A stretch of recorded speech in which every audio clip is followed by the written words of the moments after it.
commendable work.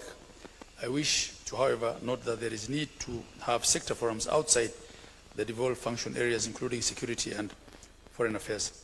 These functions are primarily assigned to the national government, but have an impact on devolution as well. I'll be failing if I do not commend the Office of the Attorney General, who participated in the Council of Governors meeting we had last week, where discussions on legal sector forum was discussed. Consensus was built such that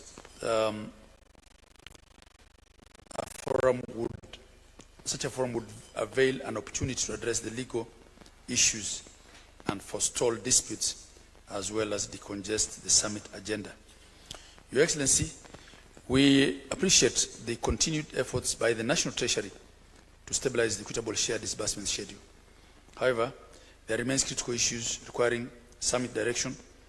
The same will be discussed at length, and agenda number 7, they include SHA reimbursements, road maintenance levy fund, costing of devolved functions, and the passage of the County Government's Additional Allocation Act, among others. Your Excellency, the constitutional architecture of devolution thrives where there is mutual respect, fidelity to the law, and the shared responsibility in delivering quality services to Kenyans. This summit symbolizes that partnership. The challenges that we face, whether in health, roads, fiscal management, land administration, or public service, are not obstacles, but opportunities for deeper coordination. We look forward to constructive deliberations and firm resolutions that move us closer to the country we all want to see.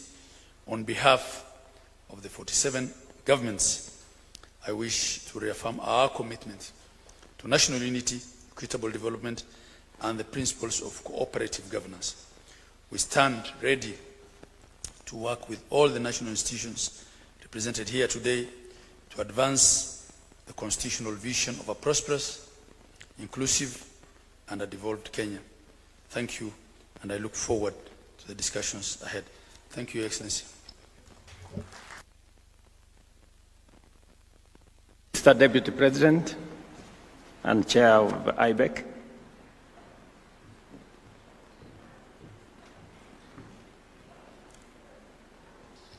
Your Excellency President William Ruto, all colleagues, ladies and gentlemen, we gather here today as the devolution family to have conversations on how to take our country forward. And Mr. President, through the delegated assignment you've given me, I've been able to oversee during the past year activities of IBEC. I've also been able to follow the deliberations that have taken place in other institutions and structures of devolution. I just need to make 2 points, Your Excellency, before inviting you to chair this meeting. And one is we've come a long way. We've come a long way in implementing devolution. From early situations of struggle and tension and misunderstandings, which were expected at the beginning, to where we are today, where the 2 levels of government, independent offices and commissions, have a conversation ongoing. And whenever issues arise, as they should all the time, the channels of communication, collaboration, mutual respect, and mutual support exist. And therefore, Your Excellency, as you preside over this summit, I expect that we'll be able to resolve the matters before us, and those that perhaps needs to be delegated to other structures of devolution will be able to determine so that we fasten, quicken, and make more efficient the workings of the government of Kenya at its 2 levels. The second and last comment I want to make, Your Excellency, is my observation that we have done well, but we could do better. And one of the areas where I think we need to improve is on operationalizing the workings of subordinate structures of devolution, so that to retain the summit as the highest policy directing organ of the Republic of Kenya in matters devolution.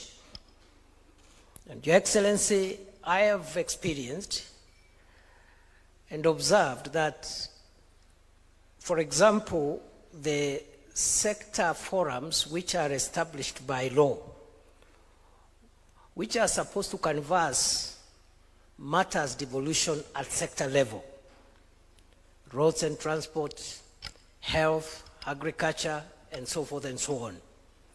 My observation, Your Excellency, is that in the sectors where the sector forums are convened regularly,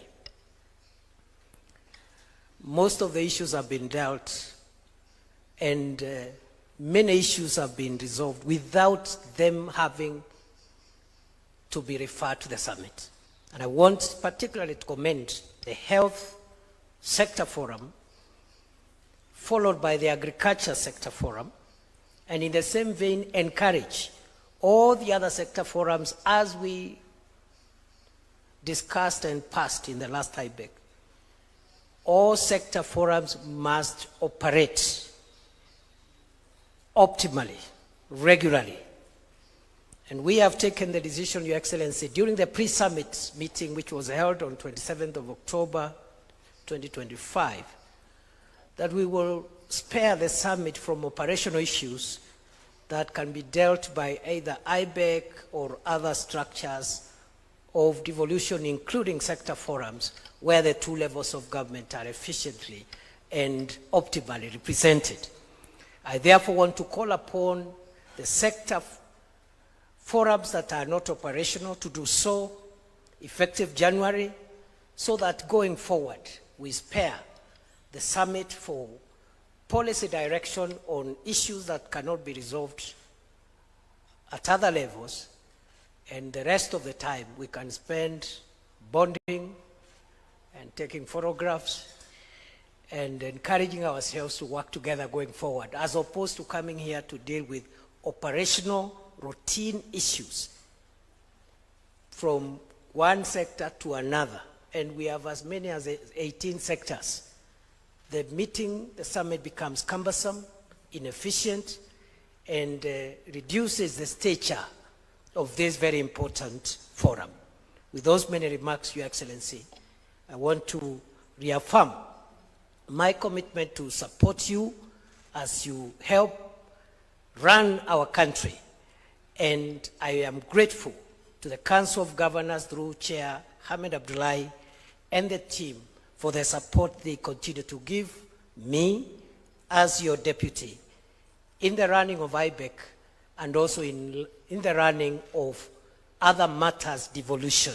I want to single out in a particular way chairpersons and heads of independent offices and commissions who have also shown maximum support, not only to the Council of Governors, but also to my office in the delegated assignments that I've been doing, Your Excellency, to support you as you lead our country to affirm, support, and operationalize to the fullest extent possible this crown jewel called devolution in our Constitution. With those many remarks, Your Excellency, it's my pleasure to request you to take over, address the meeting, and also run the meeting for the remainder of the time. Thank you, Your Excellency. Thank you very much, Mr. Deputy President. It is my pleasure to welcome all of you to this morning meeting, the 12th National County Governments Coordinating Summit. Each time we gather under this framework, we renew a commitment that lies at the heart of our constitutional order, the commitment to shared governance, inclusive prosperity, and collective responsibility for the future of our nation. Since the inaugural summit, we have seen clearly and powerfully the transformation that happens when governments choose collaboration over confrontation and partnership over competition. Devolution has not only drawn the machinery of governance closer to the people, but it has also energized counties to become genuine engines of local development, centers of coordination, and champions of responsive, people-centered service delivery. Over the past year in particular, this summit and the spirit of partnership has been evident across the country. Counties have stepped up assertively, strengthening healthcare delivery under the Social Health Authority reforms, expanding agricultural value chains, accelerating the establishment of county aggregation and industrial parks, and adopting digital systems that have modernized planning, record keeping, and payments at the county level. I must congratulate all governors and their staff for this great achievement. These reforms are visible in our hospitals, where supervision has improved, in farms and markets, where farmers and traders now benefit from better infrastructure and coordinated support, in schools, where collaborative programs such as the transfer of school feeding initiatives and assets are enhancing enrollment and retention in our schools, and in households where citizens now interact with government more easily, efficiently, affordably, and transparently. For our part as the national government, we have stood shoulder to shoulder with counties. We have implemented fiscal and structural reforms that guarantee more predictable cash disbursements, strengthened monitoring of summit resolutions, and introduced collaborative systems of planning and reporting. Most importantly, for the first time in our nation's history, we have completed the full delineation, unbundling, and gazettement of devolved function through Gazette Notice number 16472 to 16483. This long-awaited clarification of roles, pending for nearly 12 years, finally removes historical ambiguities, duplication, and institutional tensions that slowed service delivery and generated conflict over responsibility. While significant progress has been achieved, I am aware that some functional areas remain unresolved or contested. The Intergovernmental Relations Technical Committee should therefore accelerate the clarification and determination of the unbundled functional components for transfer to the respective levels of government. Ladies and gentlemen, I reaffirm that resources shall follow the transferred functions consistently and in good faith by our Constitution. In line with the gazetted functions, I am informed that IGRTC has, in the interim, identified resources for consideration in the 2026-2027 financial year for transfer to county governments. I therefore call upon the Commission on Revenue Allocation and the National Treasury, using the tentative resource estimates identified by IGRTC, to verify this information and finalize a definitive figure that will serve as the basis for financial transfer to counties in our next financial year. While we await the full realization of financial transfers, significant progress has already been made in the transfer of non-financial resources, specifically fixed and movable assets. IGRTC has gazetted the transfer of more than 46,000 parcels of land and 8,062 housing units to county governments through Gazette Notice number 171 of 11th August 2025 and number 188 of 5th September 2025. These assets are now under the custody and management of county governments. I urge counties to collaborate with the relevant agencies to facilitate the processing of legal ownership documents as required by law. Additionally, 34,000 parcels of land and over 1,000 housing units are pending transfer across 40 counties. The IGRTC should fast-track this process to ensure that all attendant resources are transferred without any further delay. A central mandate of this summit is the assessment of devolution performance across both levels of government. The Secretariat is responsible for conducting these assessments and reporting recommendations to the summit, including on recently transferred functions. While I acknowledge the positive progress made, I remain concerned about our inability to fully execute the resolutions adopted at previous summits. I urge our Secretariat to ensure full implementation of all resolutions and call upon all responsible parties to fulfill their mandates diligently and report progress promptly.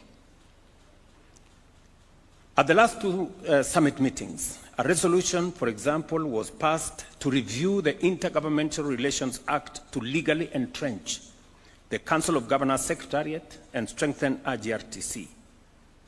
I understand that the legislative process has stalled in Parliament.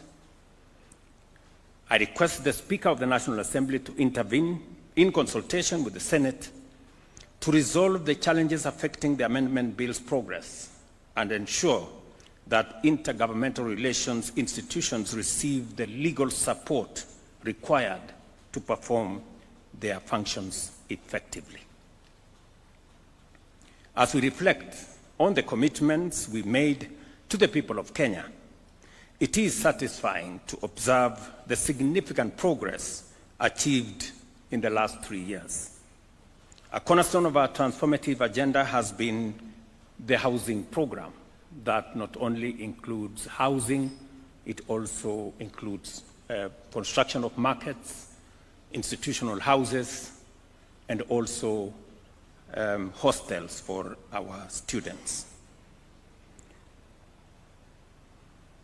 A top priority of our administration's agenda aimed at restoring dignity, fostering community development, and enhancing long-term economic stability for families who have long desired to either own a home or operate a business in a decent place, or for our students to live in dignified dwellings. The success of this program is rooted in partnership and shared vision. I extend my sincere appreciation to all the 47 county governments for their collaboration and support in making this national dream a reality. I know I have talked with many governors at a very personal level on some of the issues that have come up, and we have always found a way to resolve those issues, to agree on how to facilitate the process. And your contributions from land allocation and streamlined approval to logistical facilitation have been instrumental in accelerating progress across all our counties. This level of cooperation demonstrates the power of unity, proving that when we work together, even the most ambitious goals are attainable. We remain firmly committed to scaling up this program to ensure that quality, sustainability, and affordable homes are within reach of every deserving Kenyan family, thereby improving livelihoods and contributing to sustain national economic growth. We have done the same on matters health, and I must commend counties for what we see as significant developments, including progress in supervision, delivery of service, delivery of health commodities, personnel issues, and an array of collaboration that has made it possible for us to be able to jointly deliver on health, a very primary and present agenda of this administration. I know we will be having a conversation on some of these issues as part of the main agenda. And maybe I should also take this opportunity to assure all of us that we have managed to structure a relationship that is going to support our health delivery outcomes with the government of the United States. And just to set the parameters correctly, the government of the United States is a solid partner of the government of Kenya. It is not a relationship that began recently. It is a relationship that has been built over time, a relationship that has been of mutual benefit to both the people of Kenya and the people of the United States. And when President Biden invited me 2 years ago for a state visit, the first after 18 years by an African head of state, it was a statement of confidence in the relationship between our two countries.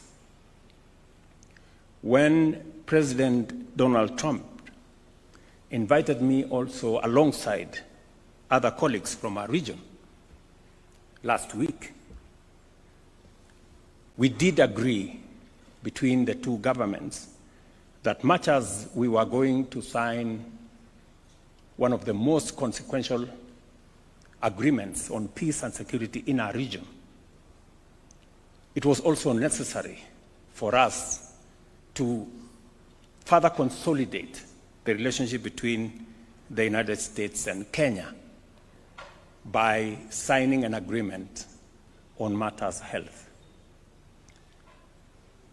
That agreement was a request by the government of Kenya because health is one of the big tickets that between the national government and the county governments we have been focusing on for the last 3 years. And it is because many families, many people in Kenya have suffered a great deal. Many people, in fact, estimates have put it at almost 1 million families every year sink into poverty and debt because of hospital bills. And therefore, it became a concern for us as citizenry in Kenya. It became a campaign matter for all parties in the last election. And we have robustly and aggressively undertaken far-reaching reforms in that sector. We did, as a government, request the United States to support us in this space, and they acceded to our request.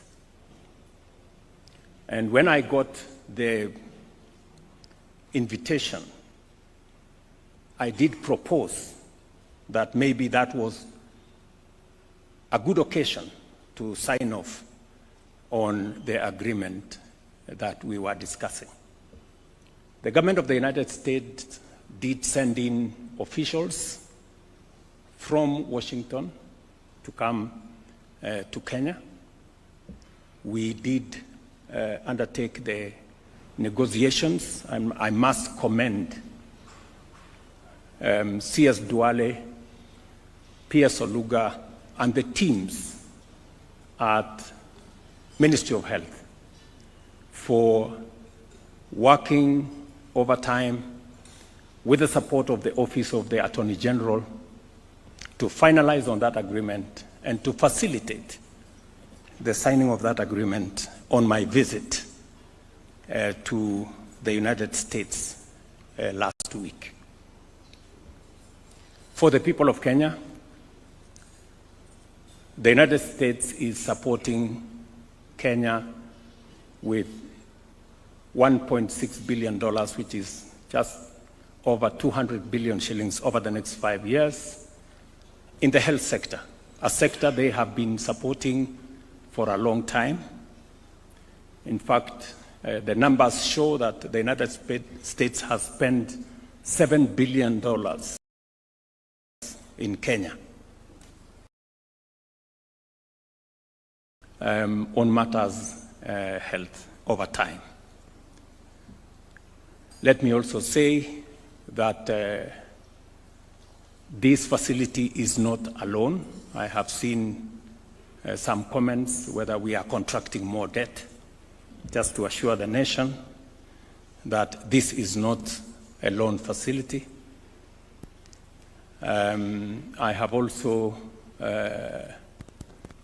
been careful to make sure that the negotiations were clear. If you followed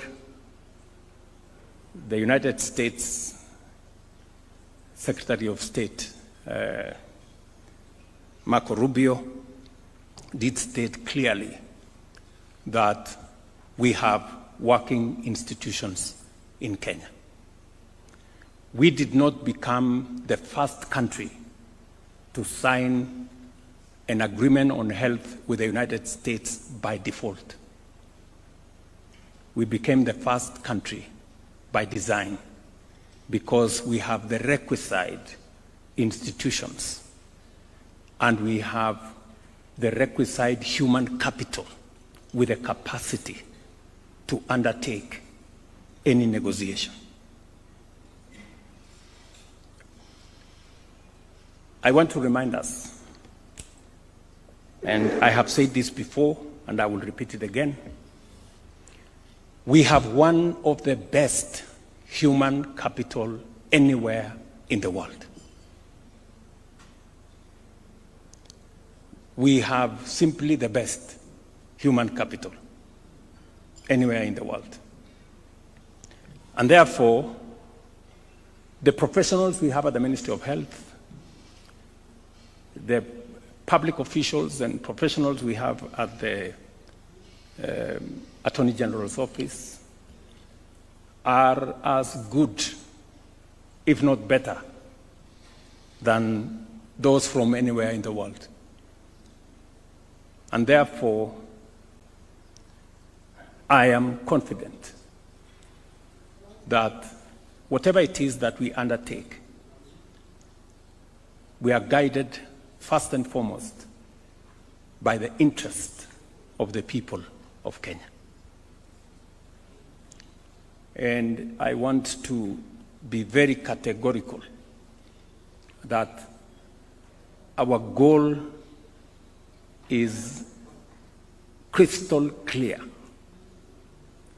Our focus is razor sharp, if not laser sharp.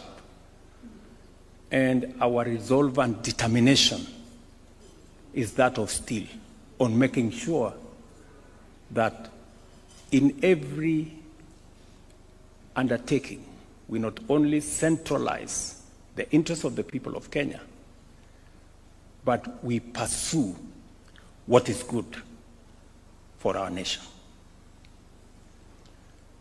Nobody, no government will take advantage of the people or government of Kenya.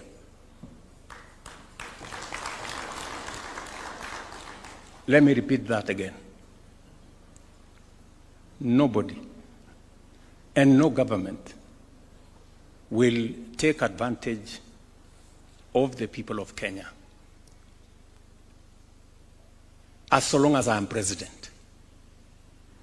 because I am clear what we want. I am clear where we must go. And therefore, there is no equivocation of whatever that the agreement we signed can undermine the interests of the people of Kenya, including matters to do with our health data. The Office of the Attorney General, and she's here, went through the agreement with a tooth comb to make sure that when it comes to matters data, the law that prevails on data that belongs to the people of Kenya is the Kenyan law. That is with clarity.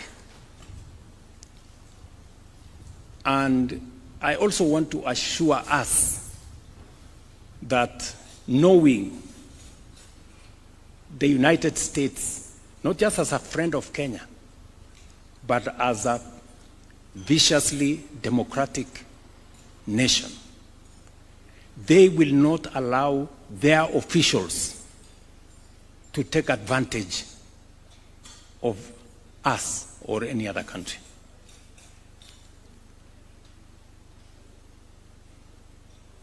They will not. But that's not enough. Much as they will not allow their own officials to take advantage of others, we will not allow ourselves to be taken advantage of by anybody. Even if there was an opportunity for anybody to take advantage of us, we will not allow it. So, I just want to, because I know health is actually a shared responsibility in some way between the national and the county governments, and the resources that we have sought to assist us in this sector. The government of the United States themselves, they made a decision that they don't want to give their money to NGOs. They want to give their money to government. It is not our decision. It is their decision. So if anybody is annoyed in between here, they should take their anger to another place. They should not bring it to us. You know, I know there are entities that have been benefiting from these resources, you know, and as a result, they are sponsoring all manner of stories around. If they have a problem with the current structure, they should go and talk to the government of the United States, because they are the ones who decided that for efficiency and efficacy, they want these resources to come directly to government and to give assurance to the county governments here that those resources will find their way to our counties.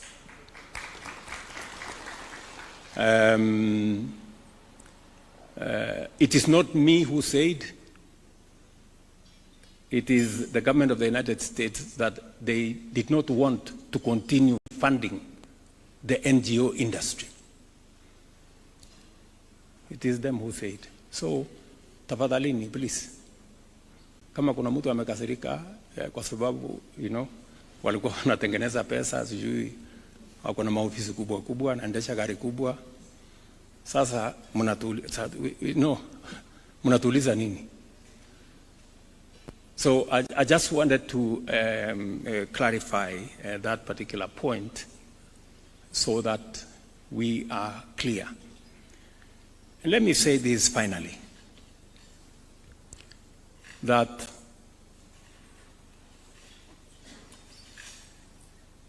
we have the capacity, you know, to do the things and to protect the interest of our nation.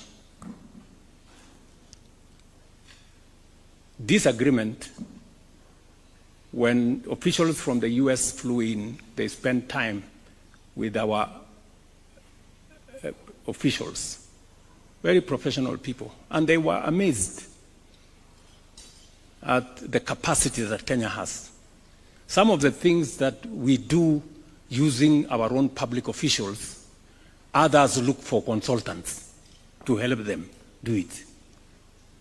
We don't need consultants because we have a human capital that has the capacity to do this.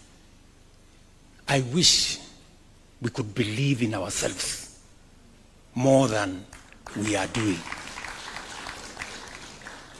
I mean, for anybody to believe that we can be shortchanged, they are actually telling us that we are not very intelligent. I mean, surely, honestly. We should believe in ourselves, good people. We have what it takes to deal with anybody. You know? So, and I am very proud of the relationship that we have with the government of the United States.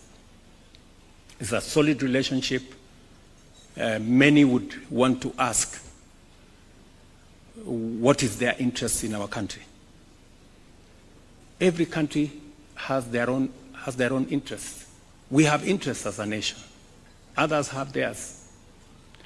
Just for the record, you know, as I said, this is a strong relations between our two governments forged over many years. Today, the United States is the largest contributor to our tourism. In fact, tourists from the United States have overtaken the traditional tourist markets. They've overtaken the UK, they have overtaken Italy. Today, as of statistics of last year, 306,000 tourists came from the United States, being the highest market. It speaks to the strong relationship between our country and the United States. If you go to the Nairobi Securities Exchange, the largest investors in our bonds and securities and shares at the Nairobi Securities Exchange are from the United States. And so that it doesn't surprise you, we might actually be the first country to conclude a bilateral trade agreement with the United States. Again. Forget about what we have already done on health. We might be the first ones to also complete our bilateral trade agreement with the US. When I was there, I did meet with the US trade representative. I have sent C.S. Lee Kinyanjui here twice to the United States. Why? Because the United States is an important market for us. We sell close to $800 million of goods to the United States. In fact, it is among the markets that we have kind of a balanced trade. And I have the undertaking of the US government that within early January, we will be the first country to conclude a bilateral trade agreement, even as we negotiate on the AGOA issues. So, these things we are not doing is not a game of guesswork. It is not trial and error. It is intentional. It is deliberate. And it is because we are focused on what we want for our country. I just thought I should make, because I'm speaking to leaders from across the nation here, so that you can for a moment believe in yourselves. We can for a moment be positive about our country.